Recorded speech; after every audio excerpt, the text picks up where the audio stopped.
In today's world, one terrifying manifestation of God's decree could be in the shape of another world war.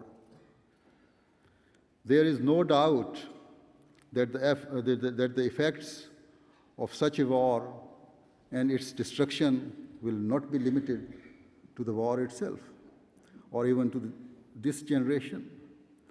In fact, its horrific consequences will be exhibited for many generations to come.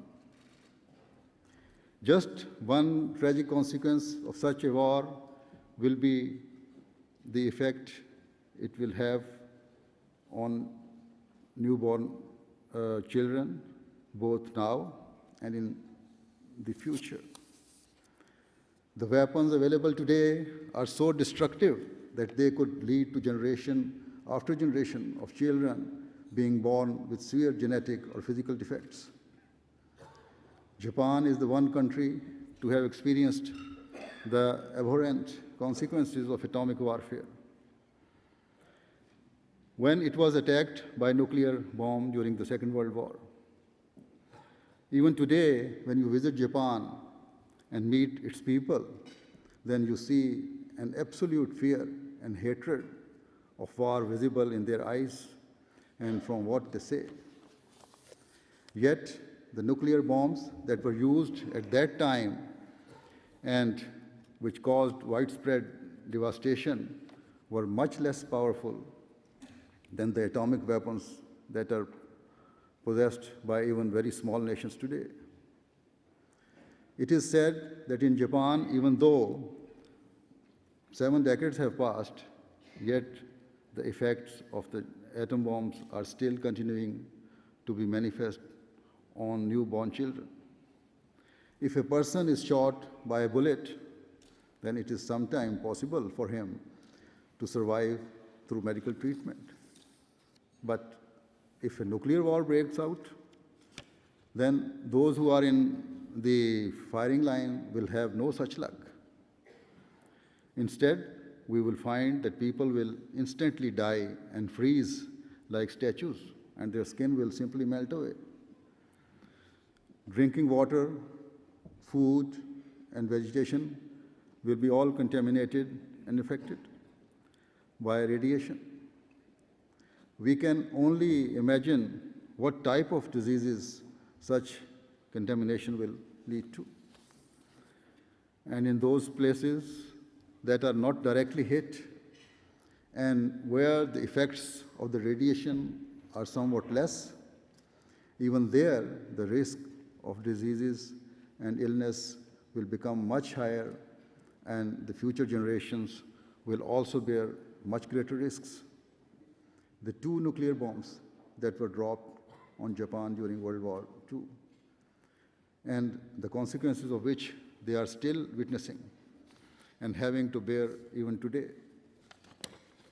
Japan has proved its greatness and reliance by being able to repopulate and rehabilitate its towns relatively quickly.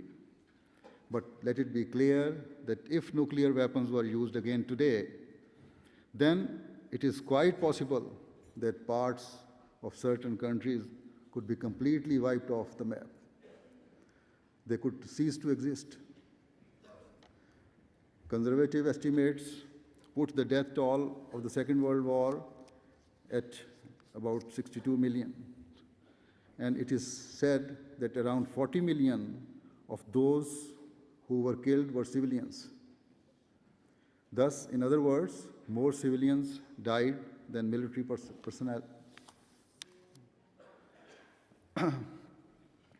And such devastation occurred despite the fact that apart from in Japan, a traditional war was fought with conventional weapons everywhere else. The United Kingdom had to bear a loss of around 500,000 people. And of course, at that time, it was still a colonial power, and so its colonies also fought on its behalf. If we include their losses, then the death toll rises to millions. In India alone, around 1.6 million people lost their lives. However, today the situation has changed, and those very countries that were colonies of the United Kingdom and who fought for the British Empire could today fight against Great Britain if war breaks out. Moreover, as I mentioned earlier, even some small countries have acquired nuclear weapons. What causes great fear is the knowledge that such nuclear weapons could end up in the hands of such people who either do not have the ability or who choose not to think about the consequences of their actions. In truth, such people do not even care about the consequences and are also trigger happy. Thus, if the major powers do not act with justice and do not eliminate the frustrations of smaller nations and do not adopt great and wise policies, then the situation will spiral out of all control, and the destruction that will follow is beyond our comprehension and imagination. Even the majority of the world who does desire peace will also become engulfed by this devastation. Recently retired chief of Israel's intelligence agency, Mossad, during an interview with the well-known American television channel CBS, he said that it was becoming apparent that the Israeli government wished to wage war on Iran. He said that if such an attack took place, it would be impossible to know where or how such a war could come to end. And thus, he strongly advised against any attack. In this respect, it is my opinion that such a war will end with nuclear destruction. I recently also came across an article in which the author stated that the situation of the world today is similar to the situation in 1932, both in economic terms and also politically. He wrote that in certain countries, the people hold no confidence in their politicians or their so-called democracies.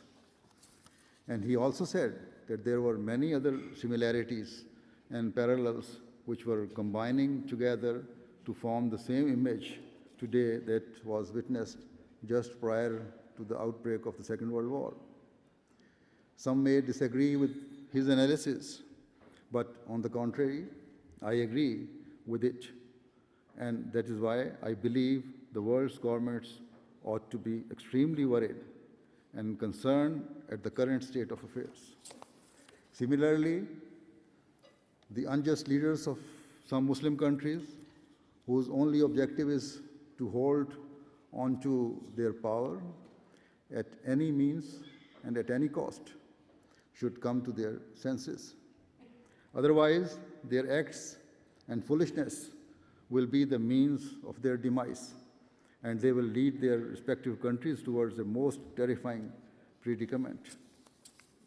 We who are members of the Ahmadiyya Muslim community try our utmost to save the world and humanity from all destruction.